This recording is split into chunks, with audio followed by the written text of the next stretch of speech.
Okay guys, we're gonna talk about the parts of our instrument. We need to know the parts of the instrument because when I ask you to put your hand on a certain place or to move your bow across a certain thing, you need to understand what those words mean, right?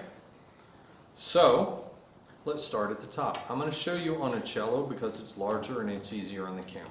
There are a few parts that are different between the cello and the bass, and the violin and viola. So I'll point those out when we get to them. Okay, so at the top, every instrument has one of these. This is called the scroll. So let's say it together. 1, 2, 3, scroll. Okay. The scroll is attached to this area in here. This is called the peg box. So you see how it looks like a box? It has these things stuck in it. So it's called the peg box. Let's try it. 1, 2, 3. Peg box. Now you have these big knobby things. These have the strings wrapped around it. These are used to make large tuning adjustments. I do not want any student messing with the pegs. Why? It's because you can very easily break the strings, and I don't want your parents to have to go buying strings all the time. Okay? So these are called pegs. Say it with me. 1, 2, 3, pegs. Good. Now there is a piece of wood right here at the top that the strings touch, and they kind of go over that piece of wood to attach to the pegs. That is called the nut. Every instrument has a nut. So say it with me. 1, 2, 3, nut. Okay, these 4 things going up and down, you probably already know what they are, but I'm going to say it anyway. These are the strings. So say it with me. 1, 2, 3, strings. Good. Now this long black piece of wood right here, we call this the fingerboard. Why do we call it fingerboard? Because it's where your fingers go.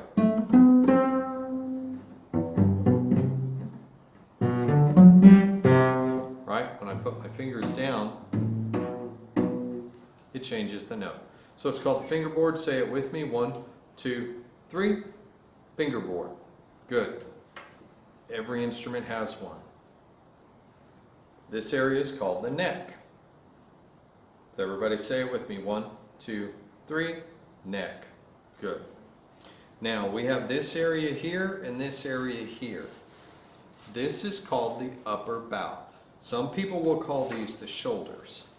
So if you see, if I hold this up in front of me, it looks like shoulders, just like shoulders on a person, right?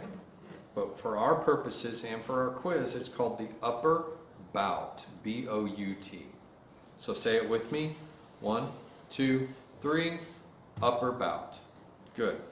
Now, each instrument has these cutaways like this. We call those the C bout. So say it with me. 1, 2, 3, C bout. Good. And now we have this nice ornately carved hole here. This hole helps your instrument act like a speaker. We'll learn how the instrument makes sound.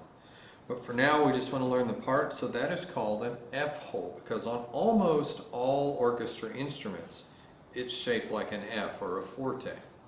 So say it with me. 1, 2, 3, F hole. Okay. Now I can't show you on camera, but inside the instrument on this side, so if you look at your instrument like this and you look down in your F holes, there's a piece of wood that goes in between the top or the belly and the back of the instrument. That piece of wood is called a sound post. So when I play the string vibrates. The vibration is captured by this piece here that we haven't learned yet. This piece transfers it down to the sound post. So the sound post gets that vibration and it makes both the front and the back of the instrument vibrate. So it's like a speaker with no electricity. So the part that's inside, let's do that part. 1, 2, 3, sound post. Now, this piece of wood right here. You'll notice the strings also contact here. So the strings touch the instrument here and also up here at the nut. This one is called the bridge. The bridge is very fragile, especially on a violin or viola. Don't mess with the bridge. Don't mess with your bridge. If it starts to lean over, you need to let Mr. Kynard know so that I can adjust it back for you. So let's say this part, 1, 2, 3, bridge. Good. Now, going down the instrument, we have this long piece of wood right here. So you can see that the string's attached to this, and it's kind of suspended in the air. So it's got the strings holding it here, and it's got this wire down here. Sometimes it's a piece of metal, sometimes it's a wire, they're different materials. But it's almost like suspended in the air. So the whole instrument is held together by tension. Everything has to be just right. We call this piece the tail piece. Every instrument has one. So let's say it together. 1, 2, 3. Tail piece. Good. Now, here's one where it's not the same on all the instruments. The violin, the viola, and the cello will all have these. The bass does not have them. So you can see on my cello here, I have these 4 silver knobs. Those knobs are on a screw, and what that screw does is that it tightens the string and loosens it. Those make my small tuning adjustments. You will learn how to use those at school. Just don't mess with the pegs. These are called fine tuners. So say it with me. 1, 2, 3. Fine tuners. Good. We are almost done with our cello here. Now we follow the tailpiece down, and you have on the cello and the bass this piece right here that slides inside and slides out. We use that to adjust them on the floor to the correct height. See, that's too short for me. The peg is in the side of my neck, so I would take my end pin, slide it out a little bit more, and now I can play again. So we call this, for cello and bass players, the end pin. The end pin. So let's say it together. 1, 2, 3. End pin. On a violin or a viola, they don't have an end pin. So let me get the violin and let me show you what's different for violin and viola. Violin and viola, instead of an end pin, because we don't want an end pin on a violin, because when we put it in our neck, we don't want the end pin sticking through our neck. That would be terrible. So what we have, and you'll see, I don't know if you can see this or not in the camera, the wires coming off the tailpiece are still attached to this little guy. This little guy, for violin and viola players, is called the end button. So you have an end pin and an end button. So let's say it together. 1, 2, 3. End button. Okay, another piece that violin and viola have that bass and cello don't get, because it would be crazy to have one on a cello. Imagine trying to put a cello up here and play like that. No way. And don't try it. This guy right here. So this little guy is called a chin rest. Now mine doesn't look the same as yours will look, because this one is kind of a custom job. You can get these. They're not very expensive, but I just wanted this shape instead of the normal shape. There are 100 different types of chin rests out there. Depends on what you like personally when you own your own instrument. Call it a chin rest because when I go to play this violin, the chin goes right down on it. The interesting thing is, you see my chin's here? It's really my jawbone. Why they call it a chin rest instead of a jaw rest, I don't know. But it's called a chin rest, so that's what we're going to call it. Say it with me. 1, 2, 3. Chin rest. Alright, I'm going to get the bass. There is one part on the bass that is different from all the other instruments. Well, there's 2 parts. So, first thing I want to show you on this bass, the bass doesn't have pegs. So we have this huge peg box, but no pegs. What we have are these gears. These gears are called machine tuners. Because the bass has machine tuners in this gear, you're able to make very small adjustments to the tuning up here on the bass. So way down here, I'm going to pick it up on the chair, way down here you'll see that on the tailpiece the bass does not have any fine tuners.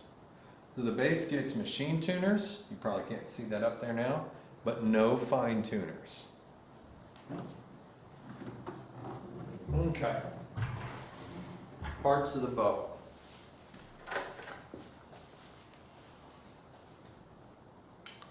So, Actually, you know what, guys? Let's use a bass bow because it's a little easier for you to see on camera. So this is a French bow. There is another kind of bow that only bass players get, and most bass players, well, I don't know, half and half. We'll probably be using these for now. So we'll start at this end. This pointy end of your bow is called the tip. This long piece of wood, and you can see there's a curve in the wood that is supposed to be curved, not straight. That is called the stick. When you follow the stick up and you get to this area. So this bow has some wire wrapped around it, and then it's got some coating on the wire, and then it's got a little piece of fake leather. Sometimes you have real leather.